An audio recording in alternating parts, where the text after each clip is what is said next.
اچھا اگر تو یہ جیسے آپ فکر ابار رہے ہیں، اللہ کرے یہ فکر پیدا ہو جائے تو انسان بالآخر نیکی پر آ جائے گا انشاءاللہ، اس کو اس کی فکر ہی لے آئے گی. یہ ایک ضمیر اگر جھنجھوڑے نا کہ ہم باتیں کر رہے ہیں لیکن عمل نہیں کر رہے، علم ہے لیکن عمل نہیں ہے، یہ سوچ انسان کو لے جائے گی. قرآن مجید اس کا ترجمہ پڑھے، اچھے علماء جو اس کو جن کی گفتگو سن کے اس کو جذبہ بیدار ہوتا ہے ان کو سنیں، یہ انسان کے دل میں جذبہ پیدا ہوتا ہے.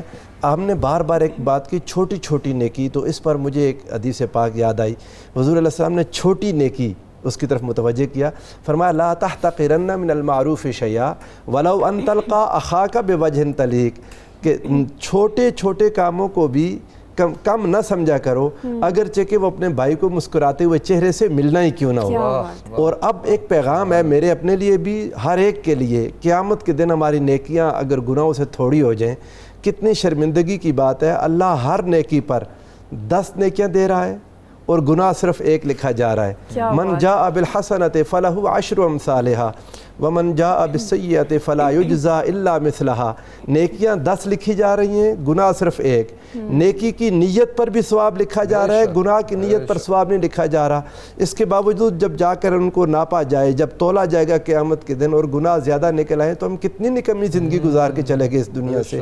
پھر واقعہ ہمارا رب وہ اگر ہمیں سزا دیتا ہے تو ہم اسی قابل ہیں.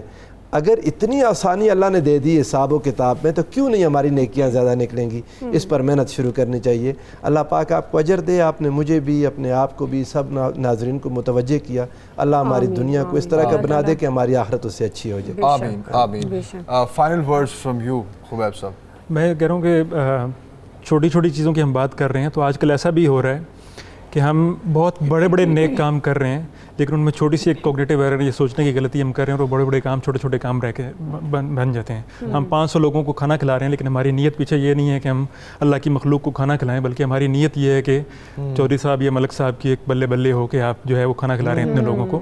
تو وہ چھوٹی سی نیت اور اتنا بڑی آپ ایفرٹ کر رہے ہیں، وہ سارا کچھ اس سے ختم ہو جاتا ہے.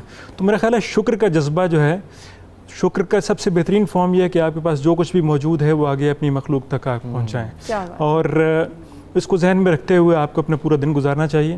اور چھوٹی چھوٹی جو آپ سوچ رہے ہیں نیکی کے پیچھے آپ کی موٹیویشن کیا ہے، نیت کیا ہے. نیکی آپ چاہے دنیا جہان کی نیکی آپ کر رہے ہیں، اور وہ جو نیت ہے، وہ جو چھوٹا پارٹ ہے جو ذہن کے اندر ہے، دل کے اندر ہے، وہ زیادہ امپورٹنٹ ہے. اس کے اوپر زیادہ غور کریں. آپ کسی کے لیے کچھ نہیں کر رہے، اللہ میاں کے دیے ہوئے سے آپ لوگوں کو دے رہے ہیں، اللہ میاں کی دی ہوئی صلاحیتوں سے آپ چیزوں کو کر رہے ہیں. تو شکر یہی ہے کہ آپ اچھی نیت سے اس کو کریں. ڈاکٹر سرور صاحبہ، آپ کی طرف سے کلوزنگ ریمارکس، کوئی میسیج؟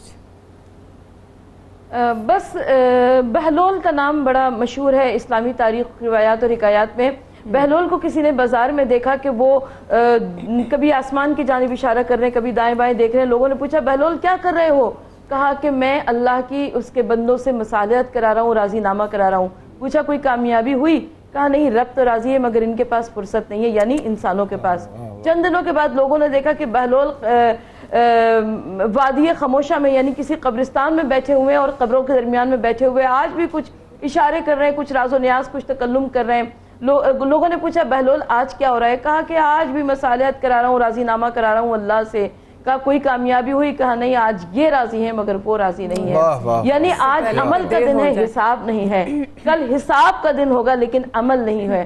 مولا کائنات نہج البلاغہ میں ارشاد فرماتے ہیں کہ اپنا حساب اور کتاب کرو، اپنا محاسبہ کرو قبل اس کے میزان عمل پر تمہارا حساب اور کتاب کیا جائے. بالکل، بے شک بے شک. ناصر صاحب، سرور صاحبہ، خبیب کیانی صاحب، آپ تینوں کا بہت شکریہ. Thank you much. بڑا تفصیلاً ہم نے ان ٹاپکس کو ڈسکس کیا. ہم آپ سے بس جلدی سے اب اجازت چاہیں گے. کل انشاءاللہ آپ سے ملاقات ہوگی، اور جانے سے پہلے ہم سلمان قادری صاحب کی جانب بڑھیں گے.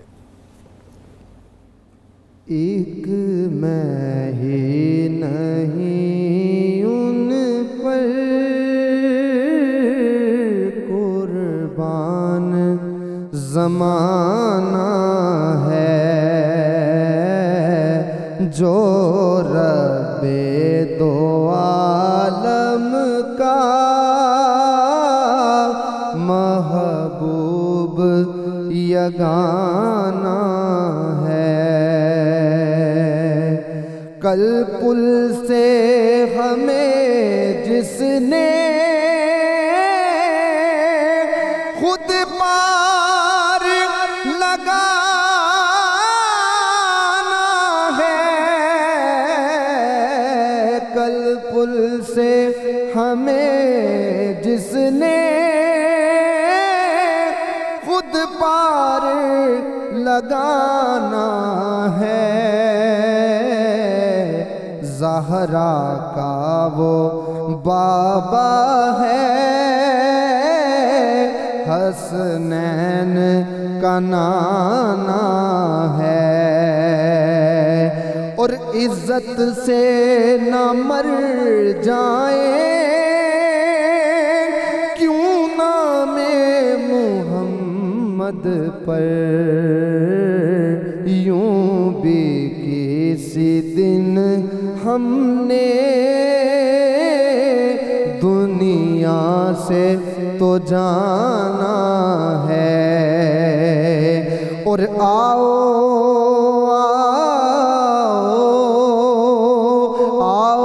در زہرا پر پھیلائے ہوئے دامن، آؤ در زہرا پر پھیلائے ہوئے دامن، ہے نسل کریموں کی لجپال گھرانہ ہے، نسل کریموں کی لجپال گھرانہ ہے، یہ کہہ کے درے حق سے کچھ مہلت، میلاد کی آمد ہے،